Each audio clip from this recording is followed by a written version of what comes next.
It is 4 p.m. We're bringing developing news to the stories behind the headlines. This is Storycon, the Story Conference. I'm Ed Lingao. Some stories we're watching this Monday, January 5. President Bongbong Marcos has cut unprogrammed funds in the 2026 national budget, vetoing nearly 92.5 billion pesos in proposed items. The remaining unprogrammed appropriations total around 150.9 billion pesos, which covers only support for foreign-assisted projects and the revised AFP modernization program and the risk management program. Marcos says the move ensures fiscal discipline and transparency and warned that unprogrammed funds must not be treated as backdoor spending. He signed the proposed 6.7 trillion peso 2026 spending plan earlier today. House Senior Deputy Minority Leader and Caloocan Congressman Ege Erice will challenge the 2026 GAA before the Supreme Court. He cited the remaining unprogrammed funds of over 150 billion pesos as unconstitutional. Lawmakers from Party List Act teachers, Gabriela and Kabataan, also criticized the budget, saying it favors political survival of the administration and fails to address the needs of ordinary Filipinos. For his part, Speaker Boji D hails the enactment of the 2026 budget as transparent and inclusive. He assures the public that every peso will be monitored to ensure lawful, efficient, and corruption-free spending. Meantime, Senate President Pro Tempore Ping Lacson says he is happy and satisfied with the vetoed 90 billion pesos worth of unprogrammed funds. The Lapu-Lapu City Regional Trial Court has completed the arraignment of Sara Diskaya and 8 other accused who attended the proceedings through video conference. The defense asked the court to dismiss the case related to a 96.5 million peso alleged ghost flood control project in Davao Occidental and return the accused to the custody of the NBI. Prosecutors, however, opposed the motions, adding that a change of venue does not affect the merits of the case. The court is expected to rule on the requests very soon.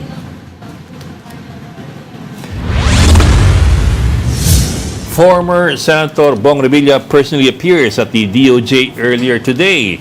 That's to file a counter-affidavit against a new complaint linking him to alleged ghost flood control projects in Bulacan.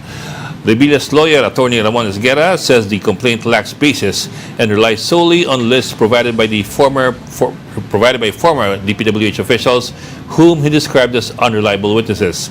The former senator did not give a statement to the media, but his camp expressed confidence that the complaint will be dismissed due to insufficient evidence. Retired Air Force General and United People's Initiative convener Romeo Poquis was arrested today at the Ninoy Aquino International Airport in Pasay City. He just arrived from vacation in Bangkok, Thailand. Poquis was served with a warrant for inciting to sedition complaint in connection with his participation in the November 16 to 70 protest at the People Power Monument. He was taken to Camp Crame. And several Filipino lawmakers condemned the U.S. following its military strike against Venezuela. Senator Rizon Tiberos warns that it could encourage powerful nations to use force for their own interests and put other countries at risk. Senator Amy Marcos also cautioned that forcibly removing a foreign leader could breach international law and send troubling signals to the global community. Meanwhile, ML Party List Congresswoman Laila de Lima says that the move undermines decades of progress achieved to the UN. For his part, Akbayan Party List Congressman Percy Sendanya called the attack an illegal invasion that should give Filipinos a pause, especially after President Trump admitted interest in Venezuela's oil reserves. Venezuelan President Nicolas Maduro and his wife are now in U.S. custody over narco-terrorism and drug trafficking charges. And joining us today, ang ating paborito, siya lang naman kasi, ang ating political pandit Walang iba. Walang iba. Happy Monday, Tito Rol Llamas. Happy Monday! Di ba? Ikaw ba yung natrapping ng araw? Hindi, okay lang. The first working day of 2026. Yeah. So, swabing-swabe ang iyong biyahe. Hindi ma-traffic. Hindi matraffic. Talin natin yung taga Paranaque kung siya natatraffic sa Paranaque. Ang ating kasamaang sa Philippine Star, si Editor-in-Chief, Ami Pamintuan. Hi Ami. everyone, happy Monday. Kaya Happy hindi Monday. na traffic si Ronald, binuksan na yung EDSA. Oo nga pala. Hindi ako yung nagpabukas, ha? First day. Hindi ako yung nagpabukas. Talagang Hindi, pero binuksan lang. may impact yun doon sa ibang mga sa ibang mga kalye. Kasi minsan Kaya walang tumutugod traffic eh. ngayon. Si Ami, yun. hindi tatraffic si Ami, taga Paranaque yun eh. Walang kinalaman yun doon sa pinirmahan na budget. Ay nako. Puro reaction sa budget yung mga story. Except yung kay yung kay Trump. Mukhang next target niya Greenland. Alam mo, ewan ko nagbibiro mga Pilipino, pero may mga nagko-komento sa Facebook. Pero hindi ko malaman kung satirical sila o na ano na ba ginagawa ng mga gatsalyan? Bakit hindi sila umaangal na binobomba ng US ang Venezuela? Venezuela. Pero tingin ako, yung mga piniprint namin, tinititigan ko mabuti, baka magkamali. Madali magkamali sa Valenzuela. Oo. Baka Valenzuela lumabas na. Pag nag-autocorrect yan. Ang panoorin nyo, yung Jack Ryan. No? Jack Ryan. Which Jack Ryan? Yung miniseries. Yung Oh, series? nakalagay doon yung kwento. That was 2 years ago. Nakalagay doon yung template. Why they should invade Venezuela. Oh. The richest in gold, minerals, the richest in oil sa buong mundo. No? And not to mention, they have a thriving... Kaya pag nirepeat mo yun, magugulat ka eh. That was 2 years ago. And not to mention, this is more important, the Venezuela has a thriving beauty contest industry. Yeah. Oo, tinitrain maigi. Oo. Baka yun ang Sabi dahilan nila talaga. kaya Parang Pilipinas. isa daw yun sa interest. Baka yun talaga. Isa daw yun sa interest ni Trump. But yeah, Pero bumagsak ang crude oil prices, world prices. Dahil inaasahan nila maglalabas ng crude oil ang Venezuela. kasi it's been under sanctions for a long time by the US Then, Kaya nga, nung kaya panahon pa ni bumagsak Hugo ang prices Chavez. ngayon. Diba? Actually, si Maduro is the former speaker and former vice president of Hugo Chavez. Yeah. Diba? Yeah. He just took over nung namatay si Chavez in 2013. Ang tanong dyan, ano mangyayari? Will the US govern through a proxy? Oo nga eh. Paano si Machado? Hindi. Tawag ko Machado. Suportado naman daw nila yung vice president, di ba? Installed na yung vice president Suportado naman daw nila yung vice president. But I thought the vice president was saying that Maduro is the legitimate president. Oo nga, ano magagawa niya? Wala dyan. Di ba? But I mean, Saka, baka may arrangement na. Dahil lang sinasabi kasi sa isang article, ang nagbukas ng pintuan ay yung mga security mismo ni Maduro. so it was relatively Tapos, kaya ang nagdepensa lang talaga yung mga Cubans. Kaya wipe out yung 32 Cubans na nagagwadya sa kanya. Pero yung mga Venezuelan, walang namatay. so meron siyang Cuban close-in. Oo, meron siya. Siguro wala siyang tiwala doon sa kanyang mga Venezuelan. Oh. Pero magtatanong ka, walang Venezuelan na presidential guard ang namatay. Puro mga Cubans. 32 Cubans. Saka he's a populist. Siyempre, sasabihin ng vice president directed yun sa mga supporter din ni Maduro. Pero, anong gagawin mo? Nakaupo ka na ron. Alam ka naman hindi mo patakbuhin yung gobyerno mo. Yung leader ng opposition, si Machado, tawag ko Machado. Oo. Parang ang tawag ni Trump, weak leader. Tawag sa kanya. Oo nga, ayaw niya yun. Ayaw niya yung vice president ang okay Pero sa yun yung leader ng opposition. Si Machado. Si Maduro, when he was the foreign minister of Venezuela, siya yung nag-initiate ng closer ties with Russia, China, Cuba, and one more, Iran. Nandun yung may bisita siya na Chinese envoy. 1 day bago nilusob. Sabi nga nila, baka yun ang trigger. Pero matagal na kasi hinahanda yan eh. Hindi naman niya hinanda ng 1 day. Yeah. Oo nga. But of course, Oo nga, several months in the making. you have all these questions na pwede palang gawin ng US yun? Ganun-ganun Yan na nga lang. ang problema. Actually, kwan yan. No, Gunboat they did that before, Ken diplomacy. Noriega. Gunboat diplomacy.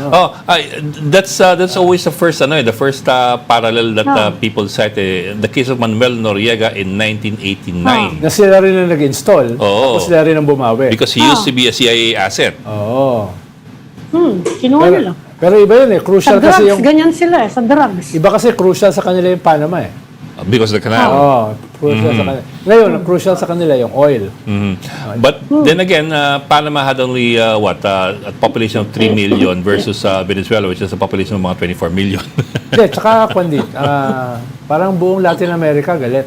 No? Brazil, Mexico, Chile. No? Argentina lang yata hindi.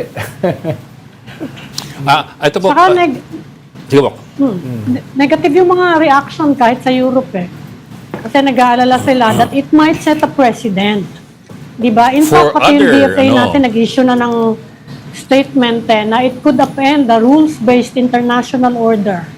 Actually, puro patama yan sa baka gawin ng China sa Taiwan. Yes, tsaka Diba? pwedeng sabi ng Russia ba't yung kami binabanatan? Ginawa nyo rin. Oh. Ba't kayo banat Yan ang naman. banat sa amin? Hindi kami sumusunod sa international law. Kayo rin eh. Tapos sasabihin ng China, kung ginawa namin yan, Oo. Oo nga. yan Yan nga, one China policy nga yan Kung eh. i-aresto nila yung presidente ng Taiwan, most of the Oo, world for advocating abides by the one China independence, policy. Oo. So, yun yung problema sa ginawa ni Trump. Kaya nga. Although Yung sinasabi president mo nila- kasi, nung panahon naman ni Noriega, walang ganyan mga problema. Tapos ang sinasabi nila, illegal daw dahil walang pahintulot ng US Congress. Pero hindi naman siya Hindi declare naman, war. wala nang, palagay ko, no return, no exchange yan, ano? Hindi na nila masosoli yan. Sabi naman ng iba, pang divert dahil dito sa Epstein controversy at saka ibang problema. Siguro. Dahil pababa ang ratings ni Trump eh. Pababa ang ratings niya.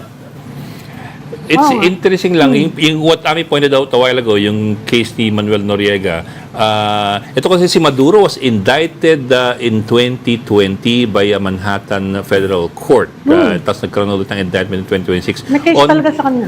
On drug charges, state-sponsored drug charges, state-sponsored drug trafficking daw of cocaine to the U.S. The parallel with Noriega is this. In 1988, Noriega was also indicted by a U.S. federal court on trafficking cocaine to the U.S. using state resources as well. And then, by 1989 or a year later, the U.S. launched Operation Just Cause to invade Panama and oust Noriega. Noriega was eventually, of course, arrested in, I think, in Vatican Embassy ba siya na-aresto? He sought refuge in one of the embassies in Panama. He was arrested and he was then convicted by a U.S. court. What year was Nandiyan pa that? siya ngayon. Hindi, ang sabi nga ngayon dadalhin daw si Disrupting Maduro prison. sa ICC. Ang sabi naman ng ICC, wala naman kaming arrest warrant sa kanya. Oo, walang arrest warrant eh. Sabi, pwede yung dadalhin dito. Oo, wala silang Saka hindi naman member ng ICC US. US din, di ba? Yeah. Tapos, Oo. teka, si Noriega was convicted in 1992 and sentenced to 40 years by U.S. court, eventually being extradited to France and then to Panama where he died later on. Pero dito na natin ating guest. Yun naman yung guest natin? Kanina pa. Okay, sorry. Let's bring in our first guest for the day, Acting Budget Secretary Rolando Toledo. Secretary Toledo, thank you for joining us. Pasensya po. Yeah. Yes, good afternoon to everyone. Good afternoon, Ed, Ami, and Ronald. Good afternoon, Hi. Secretary. Good Hi, afternoon, Secretary. sir. Sir, of course, everybody expected the signing today, January 5. And the big question for a lot of people was ano yung ibibito ng Pangulo. We understand mga 92 billion ang binito ng Pangulo dun sa unprogrammed appropriations. But we don't have details yet as to kung ano yung mga specific na binito ng Pangulo. Could you give us, sir, a rundown of what exactly the President struck out of the budget? All right. Yes. Yeah. Actually, if looking at what has been provided in the NEP, mayroon tayong mga around 11 items. This time, tatlo na lang ang naging unprogrammed appropriations. Ang natira. Because of that, na-veto yung mga items na yon. Okay? Mhm. Ang nandito na items ay yung mga budgetary support to GOTC. That is, hello? Yes, sir. Yes, Yes. sir. Can you Yes, hear sir. me? Yes. Yes, sir. Yes, We can hear you, yes. sir. Okay. Yeah. Ulitin ko. So, para malinaw, the una doon is yung budgetary support to GOTCs. Mhm. That is 6.8 billion. Then, prior year's LGU share, ito po yung 14.6 million. Ito yung payment of personal services requirements. It's 43.2 billion. Ito po, isa is CARS program, the automotive industry support, 4.3 million. Then RACE program, that is automotive industry competitiveness, 250 million. Mhm. At saka yung insurance of government assets and interest, that is 2 billion. And then yung government counterpart for certain foreign assisted projects of 35.7 billion. So basically, from a net of 249 total, 249 or around 250 billion, Mhm. now it's only 150.9 billion pesos. So, bababa po siya. Mhm. Yeah. Mhm. Sir, nabanggit niyo po, isa sa mga binito is government counterpart for foreign assisted projects worth 35.7 billion. Tama ho ba? Yes, right. Ang nabito. Okay. So may nabito pa lang may nabitong FAP. Ito po kasi yung counterpart funding ng gobyerno para sa ilang foreign assisted projects. Kung ang proyekto ay ongoing at may regular allocation na, hindi na po ito dapat ilagay sa UA. Kasi ang UA ay hindi para sa mga planado at inaasahang gastusin, kundi para sa mga sitwasyong hindi pwedeng ipagpapaliban kapag may bagong pondo na available. So, may provision na rin yan sa ating program appropriation. So it's there na in the program appropriations. Yes. Ano yun? It was Part just of it, yes. was it just a doubling? Ang doble lang? Hindi naman kasi mayroon siguro nung nilagay sa mga mga portion of that, pero this time sabi namin mayroon naman na nakalagay na sa program appropriations, so we might as well consider this to veto yung nasaan program appropriation. Secretary, maganda naman na hindi natanggal yung para sa modernization at saka doon sa mga foreign assisted. Pero di ba better fiscal policy kung from the very start, sinama na yan sa mga departamento, sinama na yan sa budget rather than nilagay sa program. Yeah. Yes, actually mayroon naman kaya po mayroon na talaga naman siya.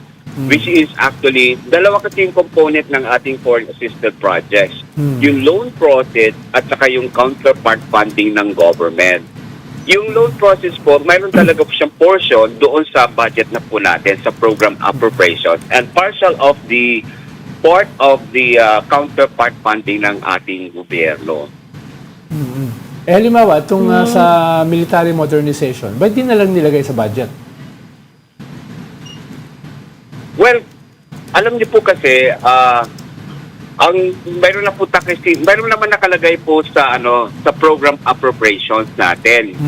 That is around 40 billion nakalagay na po sa program ng ating PNP budget. Mayroon na rin po nakalagay diyan.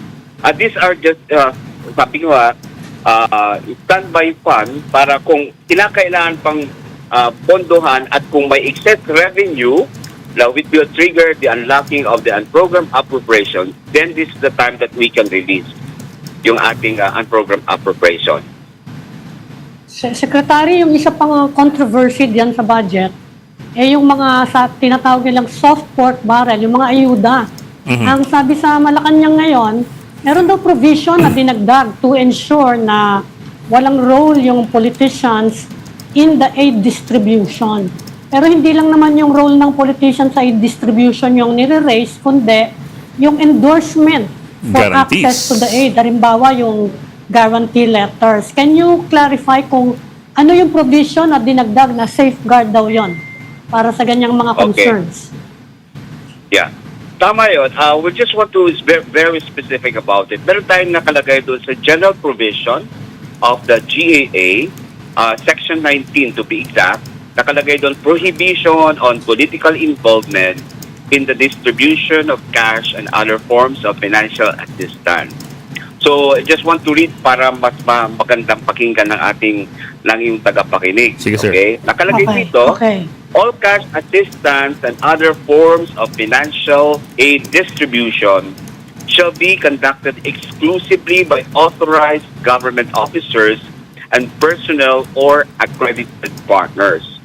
No public officials holding elected positions, electoral candidates, politicians, political parties, or any of their representatives except for officials having direct administrative and executive authority over the implementing agency shall influence, be present in, participate in, or take part in the actual distribution of any cash assistance and other forms of financial aid in the the following programs.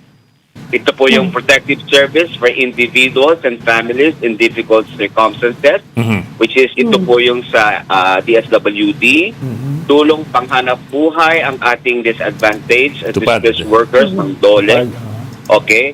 Medical assistance, ito po yung medical assistance to indigent and financial incapacitated patients program, and other similar government financial assistance program. So, ang isa pang dito, para hindi malaman na magandang rin to, na wala na rin yung no political signage, branding, paraphernalia, or activity shall be displayed or conducted within the distribution area. So, ito po yung pinaka provision ng ating para hindi na po magamit ito na pampolitika. Ito yung ginilagay po natin na provision. Secretary, may mga penalties ba nakasama yan? Dahil ito kasi mga politicians natin, kung walang penalties, baka hindi nila pansinin. No? Yung mga rules na yan. Okay.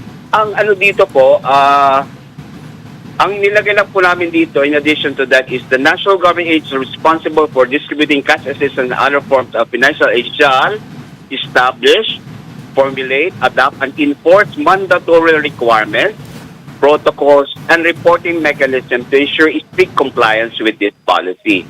And ang mangyayari din po naman dito, the Joint Congressional Oversight Committee in Public Spending shall monitor agencies' compliance with the requirements of this general provision. So, yun po yung nakalataan as to this particular provision po, in addition to what I earlier mentioned po. Bottom line, Secretary, kung merong lalabag, anong pwedeng parusa?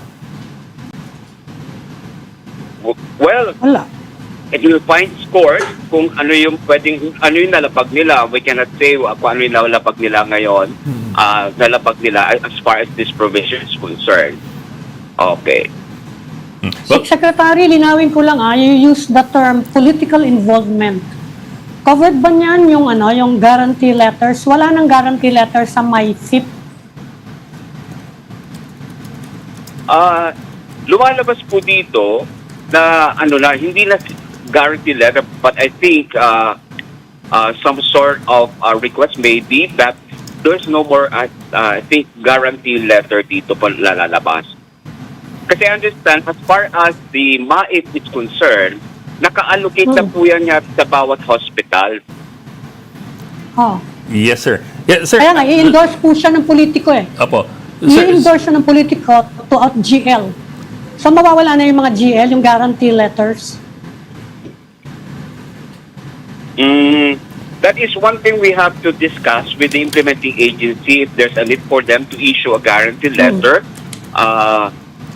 Kasi ang inilagay lang naman dito is yung sa pagbibigay ng cash distribution po during the during the halimbawa malakihang siya yung mga ayuda, yes sir. Yes sir. Yes.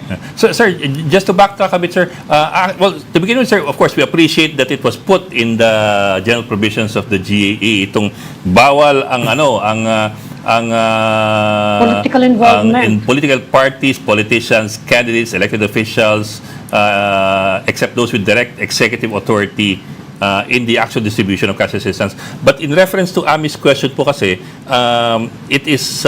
Endorsement siya. it is endorsement way before the actual distribution. Yeah. Kumbaga, Hindi siya actual distribution. yung Access. yung mga mahihirap po, pipila doon sa opisina ni Congressman para humingi ng endorsement o guarantee letter na siyang ibibigay doon sa ospital. I understand po what you're saying na yung mga maifip, for example, nasa ospital na yun naka-lodge. Pero the hospital usually considers yung mga guarantee letters or endorsements na pinamimigay ng mga politiko doon sa mga pasyente na siyang dadali nila doon sa ospital eh. So, it goes back to that po. I don't know if this is addressed by the provision you're citing na kailangan pa bang pumila ng taong bayan sa mga politiko para makakuha ng endorsement o guarantee letter nga? I think that is one thing that we have to discuss with the implementing agencies because right now, as to the yung kanilang original or the guidelines, I think that this will be provided with guidelines to be issued by the implementing agencies or with the executive implementing this one. We have to discuss this one. Okay, sir. Also, sir, let me just add, I understand kasi even the DSWD had issued this kind of directive as well a year or two before pa, di ba? Hindi naman nasunod. Oo, na bawal ang mga politiko sa distribution. Pero distribution lang yun. AIX. AIX. Distribution lang yun. Bawal ang tarpaulin, bawal lang nasa entablado ang politiko. And we appreciate that. Pero yun nga the influencing or the politicization of the ayuda begins way before pa po way before the distribution of the ayuda. With endorsements. Yun po. Just to emphasize that point lamang po. All right. Yeah, we'll take note of those points that you raised. Yes, I think this will be discussed with the implementing agencies as to this general provision of the general appropriations for the 2026 as far as this prohibition on political involvement in the distribution of cash and other forms of financial assistance. Yes, sir. Okay. Yes, sir. Sir, tapos dako ko ng konti. Dun sa I have to bring this up kasi there was a PCIJ story before on the issue of allocables. Now, I understand po that's the DPWH which computes yung tinatawag na allocables sa bawat distrito, not the DBM. It was, in fact, DPWH, former DPWH Undersecretary Cathy Cabral who came up with the allocable formula. I'm wondering lamang po kung ano yung papel ng DBM when it comes to deciding or determining kung gaano kalaki ang allocation sa NEP ng, for example, ng distrito ng congressman and so on down the line. Kasi in the end po, di ba, it's the DBM that puts together the NEP based on the recommendations of the departments. How does the DBM decide which district gets the lion's share, for example, of infrastructure projects? Okay. Actually, the distribution or the allocation, that is, we defer that to our agencies into determining the allocation of the programs and projects, but we are not specifically privy of the distribution of the allocation by district. Ang nakakaalam po niyan, yung ating Department of Public Works and Highways. Because I understand they are using a formula in terms of determining how much will be given to each specific district or specific area. So we are not actually, because ang darating na lang sa amin dito is the proposal as to the PAPs or sub-programs, but as to the listing po, although mayroon na po yan, sila may na-allocation formula ang ginagawa ang understand from the DPWH. Pero sir, hindi ba yung DBM ang deciding agency or am I putting too much on your plate? Is it the DBM that makes the decision, the final decision na ito dapat, ganito kalaki dapat yung para sa isang distrito, or is it talagang DPWH Alin ho ba? As to public works, yes, DPWH, but because that is my, alam niyo po kasi ang process po natin ng rather preparation of the budget. Meron tayong tinatawag na consultation sa Yes, sir. ginagawa din po Yes, ng sir. bawat ahensya. So based on that consultation, I understand the same thing with the formula under the basis for them also based on their priorities, din po sila nagbabase ng kanilang mga allocation and even determination how much will be allocated to specific programs for flood control, roads and bridges, and other priority programs of the different departments and agencies. Okay.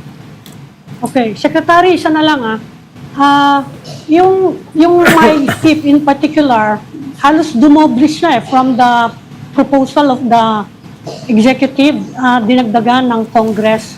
Meron bang binito si President Marcos sa mga ayuda? Any amount or any item? Okay. Doon sa sa mga ayuda, wala pong nabito. What was only vetoed is under the unprogrammed appropriations, the one we discussed earlier on. So yun lang po ang nabito na mga items in the budget, but basically it's under the unprogrammed appropriations. Wala po sa program. So if you're asking kung may nabito as far as the ayuda, wala pong nabito. Okay.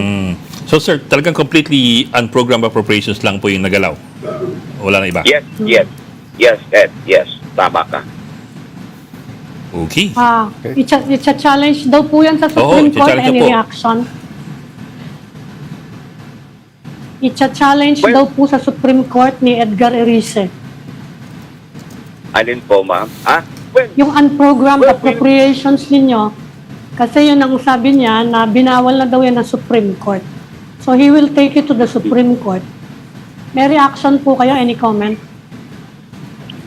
Well, as far as the program appropriation is concerned, okay, gusto lang po namin linawin na ang unprogrammed appropriation is just a standby authority lamang na maaari lamang gamitin kapag may malinaw na at legal na kondisyon na tupad gaya ng pagkakaroon ng extra revenue o loan at pagsunod sa may higpit na patakaran at validation.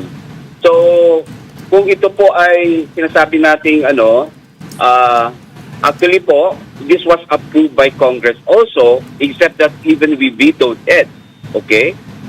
Kung mismong Kongreso po ang nag-propose and nag-ratify, but kami on the part of the executive, we even, na-veto yung portion of those unprogrammed appropriations. Sa katunayan nga po, itong program appropriations for 2026 is the lowest before 2019, wherein it stood at 197 before, tapos that increase in 2020 to 216. Then nag-decline na rin siya to 176 in 2021.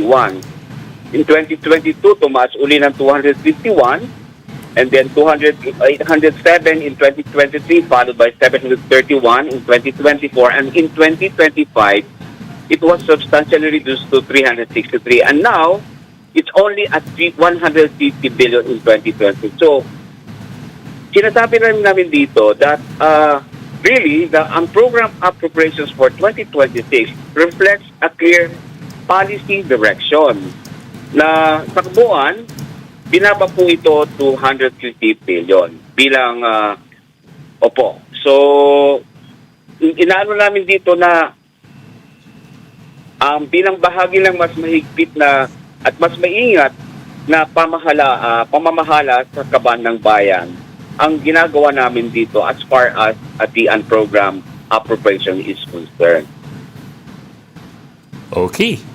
Okay, Ami. Okay na, We'd okay like na. to say thank you very much to DBM Acting Secretary Rolando Toledo. Okay na, Salamat, Ram? Secretary. Thank you, Yeah. sir. Thank Okay you, to have you again. Secretary. Thank you very much. Thank you very much. Ingat po. Good afternoon to everyone. Good afternoon po. Afternoon. You're watching Storycon on One News. We just need to take a break. We'll be right back. This is the Story Conference Group or the Storycon Group.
We've got developing news in the stories behind the headlines. Welcome back to Storycon, the Story Conference. I'm Ed Lingao, and of course with us, Ami Pamintuan ng Philippine Star, and Rol Llamas, our prized political pundit. Prize talaga. Prize P-R-I-Z-E-D. Hindi P-R-I-C-E-D, ha? Okay, just to be sure. Mga editor kasama ko dito baka masita tayo Also joining us this afternoon is Bicol Saro Party List Congressman and Public Accounts Committee Chairman, Congressman Terry Ridon. Sir, magandang hapon and welcome back to Storycon. Magandang hapon, maraming salamat sa pag-imbita. Ay, good afternoon, Kong. Sir, maraming yung tanong ranging from the budget to the pabaon. I'll start off with the pabaon first. Yung napag-usapan namin nung Friday with si Congressman Toby Chanco in reference to yung sasabi ni Libiste, ni Congressman Libiste, na meron daw 2 million pesos na Christmas bonus ang mga congressmen. When we talked to Toby Chanco nung Friday, yung sabi ni Toby, hindi naman talaga kakaiba. 3 times daw. Break bonus. It's a break bonus of sorts. Every time nagbe-break daw ang Congress, whether it's Undas, Christmas, or Holy Week, merong, hindi rin niya alam ang pangalan, pero we just called it break bonus na lang. It's given daw to the congressman as far as he know, as early as 2010 when he first became congressman. And the reason daw being, para daw may panggasto sila when they go to their constituencies. But could you tell us, from what your recollections are, what exactly is this and what is it for and how is it liquidated or accounted for? Tsaka Kong, balato naman. Hinahanap ko nga yung bonus, hindi ko mahanap. Kung nasan yung bonus?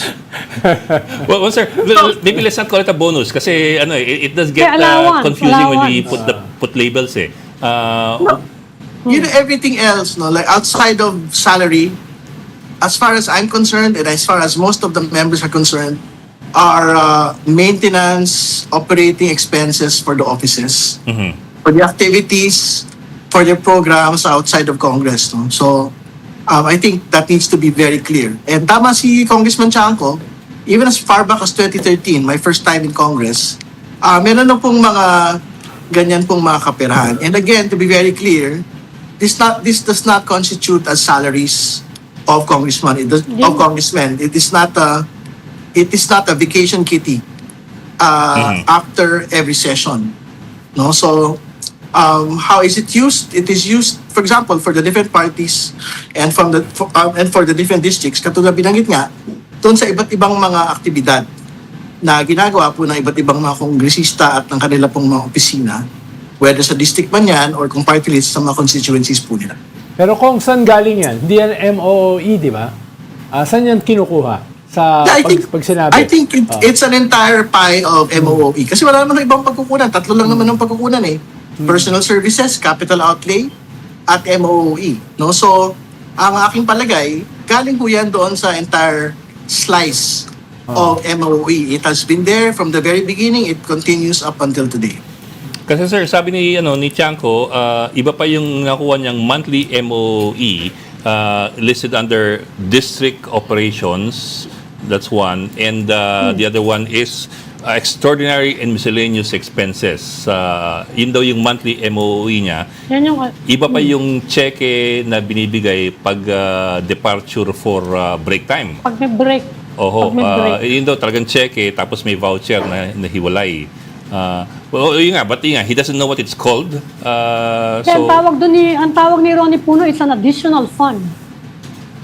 Well, you know, the best persons to ask would be, of course, the House Secretariat, no, and the Accounts Committee of the House, no. Pero ako, I'm quite certain, whatever you call it, it is taken from the MOE of the House, no, and syempre, and more importantly, I think these are funds that are subject to a co-audit each and every year. And syempre, wala pa naman tayo narinig pa na there was an adverse finding at this point, no?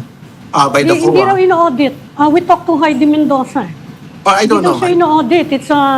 It's a certified only by the House members. Well, I think we have to ask ako about it. No? Kasi I don't think there are funds. Not a single centavo is taken from government which is never subject to an audit. So, ibig sabihin, however mechanism it is, no, whether it is liquidated, whether it's certified, it will still be subject to a post-audit by the Commission on Audit. So I think they are the best personalities to ask on ano ba yung mechanisms nito pong mga kapirahan po na ito. We understand, sir. Pero sir, Dagdag ko na lang kasi nag-wade in today si Harry Roque. Sabi niya, Congressman daw received 7 million actually a month, including MOOE. Tama ba yun? Is that an exaggeration? He used to be a congressman as well. I don't know. I don't think the amounts even reach 7 million. Very accurate actually po yung binabanggit ni Congressman Chanco na present po niya in your show the last week. I think that would be an accurate representation of what is received as checks by congressmen. But again, to be very clear, yung pong papasok lang sa pitaka at mga bank accounts ng mga kongresista dyan ay yung pong kanila pong mga sahod. Lahat ng bukod po doon ay ginagamit po para sa mga opisina sa kanila pong mga aktibidad at kanila pong mga sir. programa. Pero sir, of course, we understand what you're saying, pero in the end kasi, you also have the Senate Concurrent Resolution number 10 of 2011, authored by Ping Lacson, which basically affirms, or I'll put that in quotes, affirms the long-held tradition with COA that liquidation is done by certification na lang. In other words, legislators just have to certify that everything was spent in a judicious manner according to law and wala nang kailangan na resibo. That's been the kalakaran po even before that concurrent resolution was passed in 2011. So in that sense po, wala talaga siyang audit per se. Of course, we're not ascribing any wrongdoing automatically on the part of Congress. Kasi nga naman, bigyan ka ng pera ng ganyan, depende kung anong klaseng congressman ka, pwede mong gamitin para sa ikabubuti ng distrito mo. Presumption of regularity, di ba? Sabi ni Heidi Mendoza sa atin. O pwedeng ibulsa. Di ba? It depends on what kind of congressman you are. But the question that arises then is how do we hold our legislators to account if we just have to trust them all the time by certification? I think moving forward, syempre, the ball would be on the COA's court, no? If they wanted to make new accountability measures dito po sa paggamit po ng mga pondo na ito. Kasi I think from what I remember, even during my time, the first time, I think meron po mga required submissions din ng ilang po mga documents, particularly for example, kung mga travel expenses, kailangan magpakita ho ng mga resibo dito sa ilan pong mga items po na ito. So, kailangan pag-usapan ng Kongreso, Senado, which is basically the legislature, with COA. Ano ho ba yung more transparent, more accountable mechanism that we can actually undertake as we use these funds. And again, katulad ng binanggit, and to be very clear, hindi rin totoo na this is not subject to audit. Ibig sabihin, kasi baka we don't want to give the impression na kinalimutan na lang lahat yan. Actually, lahat po yan dumadaan sa kanila pa rin pong post-audit procedures for the House and most definitely for the Senate. Yes. So kung gusto ng COA na i-tighten yung rules sa fund utilization ng Congress, will it require legislation o pwedeng gawin lang ng COA on its own, yung new rules? Well, independent body yung COA, no? So, Yeah. if they wanted to do a stricter rule on the use of these particular funds on MOOE, I think it's something that they can actually undertake as an independent legislation, constitutional body. Opo, kasi ang kanilang po mandate naman po talaga ay ito pong pagtatasa ng kapirahan po ng bayan. No? So if it's something that they feel that they have to undertake moving forward, I think naman Congress po will support that. On a different note, Kong, nag-usap na kayo ni Congressman Libiste? Hindi ko kinakausap yun.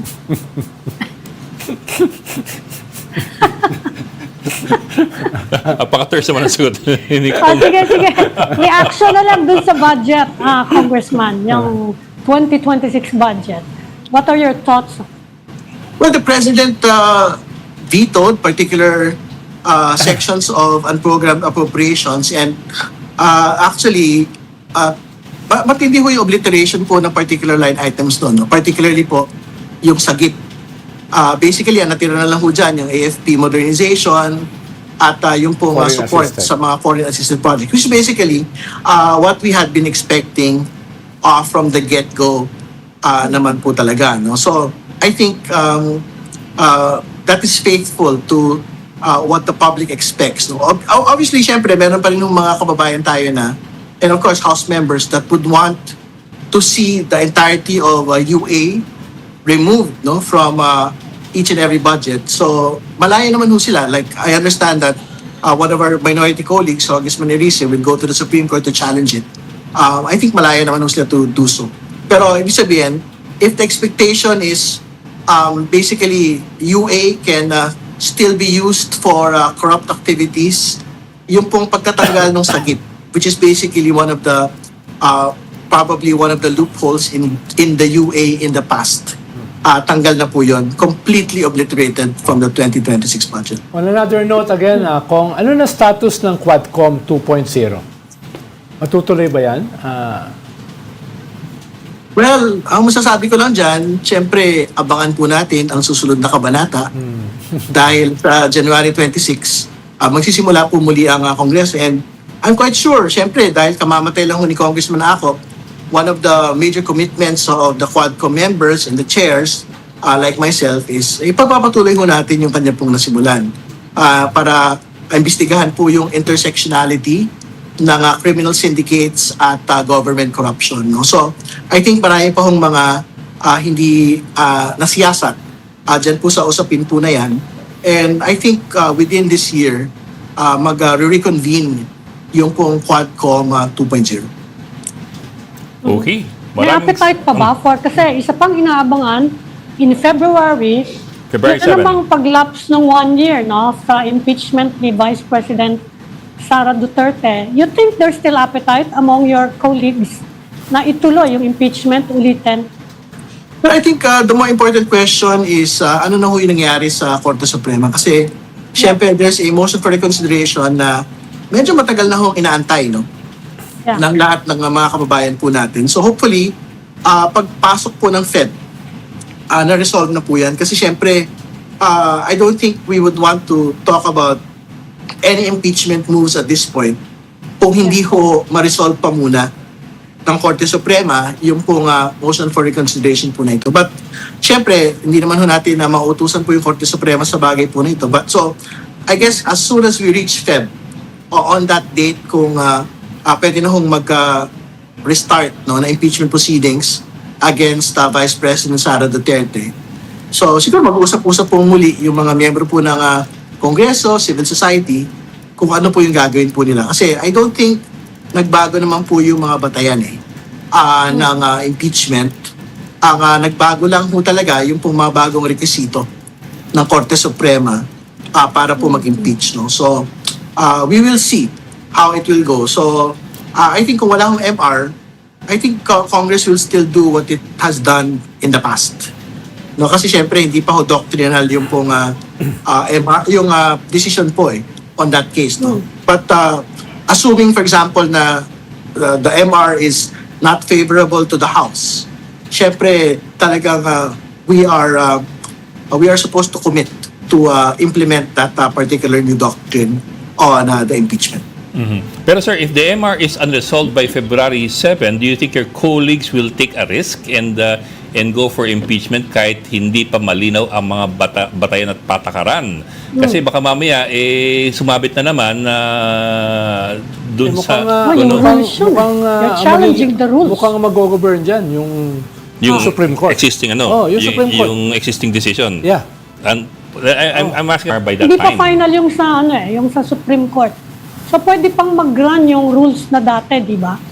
Yeah, pagka hindi nagka-MR, pagka hindi pa na-issue yung MR, pwede hong the House can insist on its old rules and continue on with how we had done it before. Yeah, but again, if the I think, Supreme but to be Court very rules, clear, if the Supreme Court affirms its decision Yes. after the next filing complaint, that's another 1-year ban. Well, whether they Hindi. move or not, it was, Oo. the impeachment has never been a question of procedure or technicalities. It has always been a question of truth and justice on the use of confidential funds. Hindi ba? So, however it will be, on Feb, tingnan na lang po natin how it will be. Kasi, ano naman ho yan there are many ways to basically skin the cat. Skin hindi the ba? cat. Sabi So, nga ni- we will worry about that when we reach that point. Sabi nga ni Kong, antayin ang susunod na kabanata. Okay. At kailangan natin isara na itong kabanatang ito dahil nag-overturn na tayo. Maraming salamat sa iyo, Congressman Terry Ridon, Chairman po ng House Public Accounts Committee. Thank you, sir. Salamat, Maraming salamat. Happy New Year. Congressman. New Year. Happy New Year. At ikaw, yung kabanata mo ngayong Lunes ay isasara na rin natin. Matagal niyang sarado. Mga padrama ng mga taon to talaga. Sige, mag-goodbye na tayo. Maraming salamat. Aming pamintuan ang ating editor-in-chief ng Philippine Star and Tito Rol Llamas, our international man of mystery. Diba? Bagay na bagay sa'yo. Para kang si International Austin ka na. Powers. Ano? Play nga natin yung Austin Powers team song minsan. Sige, just get to work. Makapiright tayo. Just get to more at 4 p.m. for Storycon. I'm Edling Gao. Kapatid, we are one news all sides of the time. This is the Story Conference Group or the Storycon Group.